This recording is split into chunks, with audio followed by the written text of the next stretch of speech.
Are you thinking of buying your first home in South Africa, but you're not sure if foreigners are allowed? In this video, I will walk you through everything you need to know, from the legal requirements to financing, taxes, common pitfalls, so that you make a confident decision as an expat buyer. So yes, foreigners can buy residential property in South Africa. There are no restrictions on foreign ownership of property. It can be freehold property or sectional title property. Freehold looks something like that. You own the land and the property. And then sectional title, it looks something like that. What you own is simply the section. You only own inside of your unit. I will make another episode where I really explain in depth the difference of these two, freehold and sectional title. So moving on, once you have identified the property that you want, I want you to know that as an expat, you are earning either in euros or dollars, yen, British sterling, pound. I want you to know that only South African rands is accepted. So you have to exchange your foreign currency into South African rands. Once you have South African rands, then the conveyancer will proceed with the whole transfer process. So if you do not have the money that the seller needs, even after negotiation, you can approach the bank. I recommend the bank than approaching your rich uncle or rich auntie. So South African banks may finance up to 50% to non-residents. All you need to do then is for you to bring your other 50%. The Reserve Bank is against money laundering, right? So you need to bring the proof of the source of your funds. This is like mandatory. They want to see where is your money coming from, and you need to prove it in black and white. So if you are a foreigner working in South Africa with a valid work visa, you may qualify for higher loan percentages. I have experienced 2 clients that have got 80% finance from the bank. So you need to leave room for a miracle, right? So allow me to take you through step-by-step buying process, from having your dream of owning a home and having to live the reality of owning a home. The first thing you need to do is to approach an agent. It can be us, upmarket property consultants. Yes, we've got registered, licensed property practitioners. Or you can approach Property 24 or Private Property or any other platform where you can see a large volume of homes that are up for sale. Once you've done that, once you've identified the home that you want and you are happy with it, the next step is to sign an offer to purchase. Please note, this is a legally binding, and once signed, you are accepting the terms of that OTP. There is no going back. You can't sign today and then tomorrow you said, oh wait, I've changed my mind. I've thought of this and that. Unfortunately, no. I don't want you to be the statistics of men and women who signed this OTP and without knowing that you can't change your mind.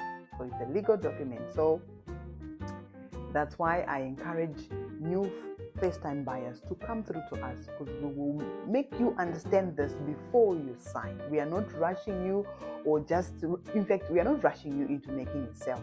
We will take you through everything. Then the next step is you appoint a conveyancer. Only registered conveyancers or attorneys can transfer a property. Here at Upmarket Property Consultants, we have a team of registered conveyancers. I don't want you to fall for the scam of appointing your cousin who is almost registered but not registered. Don't do that. Only appoint registered conveyancers. If you do not have what the seller is asking for, and you have already negotiated but still you don't have, the next step will be to approach the bank. I am against the thing of asking your friends or your rich uncle, your rich niece. It leaves a lot to be desired. So rather go to the bank and apply for a bond. As a foreigner, you can qualify for up to 50%. You can buy through the bank. It's actually less stressful. Banks have got a reputation of fulfilling these dreams. They pay for your property, either it's a 50% or 80%, and you pay the difference, and they will be with you for the next 20 years. You don't know whether your uncle or your niece or your friend will be still there in the next 20 years. So rather work with the bank. So the next step is to pay transfer duties and taxes. This is handled by the conveyancer. The thing is, conveyancers, they don't work for free. There is money that you must pay to them. They will also tell you if you need to pay SARS. In my experience of managing gated estates, I have witnessed many first-time buyers who didn't know or didn't budget for transfer fees. Here at Upmarket Property Consultants, we make sure that we make you aware of this before you sign the offer to purchase. You will be one of the many first-time buyers that are going to be smart about their home purchase. The next process is the conveyancer will register the transfer at the deeds office. Ownership is only official once this registration is done. You will then receive a title deed. It usually takes 2 to 3 months to receive the title deed. I got here the definition of a title deed from the deeds office website. They define the title deed as follows. Title deed is a registered document which evidence ownership in respect of a defined piece of land or an apartment in a block of flats. The title deed will show you exactly what you own. I have handled several cases where owners were disputing and fighting about areas like parking bay, garden, the back gate, such common areas. So if you have already bought your first property, to avoid embarrassment of any sort, check your title deed. If you have exclusive use to that garden, that parking lot, the swimming pool, such areas, make sure what does your title deed say. Even garages, closed up garage, check your title deed, ladies and gentlemen. Here at Upmarket Property Consultant, we make sure that you are aware of what comes with the property before you sign the OTP. We will ensure that you will be one of the smart buyers. Now let's talk about the cost to consider. We'll tie it together so that it's easy to grasp and understand. So as someone who is following this YouTube channel, you will be a smart first-time home buyer, guaranteed. No cost will catch you unaware. So here are the costs that you must prepare for. The first one is transfer duty. So transfer duty is money payable by the property buyer, in this case you, to the revenue authorities. We call it SARS. I'm sure you remember it as, it's easier to remember it as SARS. So it all depends. The money that you pay to SARS depends with the value of the property. the current SARS sliding scale is available on their official SARS website.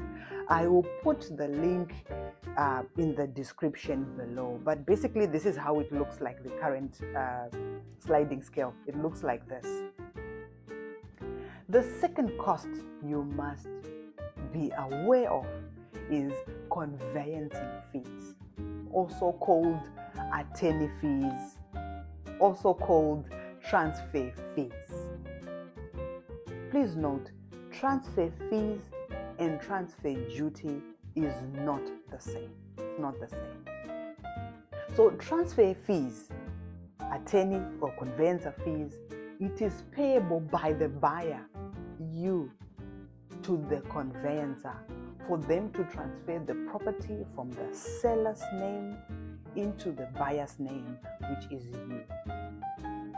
When you consult with us, upmarket property consultant, we will make sure that you have a complete breakdown of the fees that you must pay, which includes the transfer fees. We have got a group of excellent conveyancers, so we will definitely give you a very good discount, as well as a very good price that you can work with before you sign the OTP.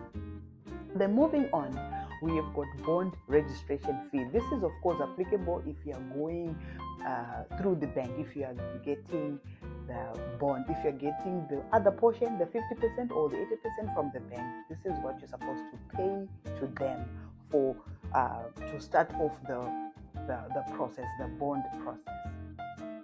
The other cost you must take note of is the municipal rates and taxes. So as a new buyer, you need to visit the municipal or municipality office to register for rates and taxes. You need to open an account, basically. This is mandatory. Some attorneys out there, they do offer this service, but some they don't. If ever you find yourself in a situation where the conveyancers are not offering that service, here at Upmarket Property Consultants, we have got a team that can assist with that. The last cost that you can or may occur is the exchange rate cost. If you are earning in whatever foreign currency you are earning, there is a cost that you will incur to convert your foreign currency into South African rands. It might work out to your advantage if the currency that you are earning is stronger than the South African rands. You might not feel that cost, you might not feel it that much. So ladies and gentlemen, these are the costs that you will incur when you decide to buy a residential home in South Africa. In conclusion, I'm going to leave you with some tips. The first one is use a reputable conveyancer. Number 2, keep all documents of funding entering South Africa. Have a proper paper trail, because the Reserve Bank, if they want something from you, you must be able to find it and give it to them. So have a solid paper trail. And the third tip is visit the property. Us at Upmarket Properties, we do offer that service. If you have found your property somewhere, we can go and check it for you. We are not biased, so we'll come back with the honest review. Then number 4, if you are not living in South Africa, make sure you have got your visas in place if ever you want to stay in that property, unless you want to put a tenant in that property. Then number 5, understand the offer to purchase before you sign. In conclusion, I will say yes, foreigners can buy property in South Africa. It's an open and transparent system as long as you follow the correct legal and financial steps. If you find this guide helpful, please hit like, subscribe, drop in your question. I am here to assist you in the best of my knowledge. Thank you so much for reaching this far. Thank you, Baya Danki, Katenda, Siyabonga, Enkosi.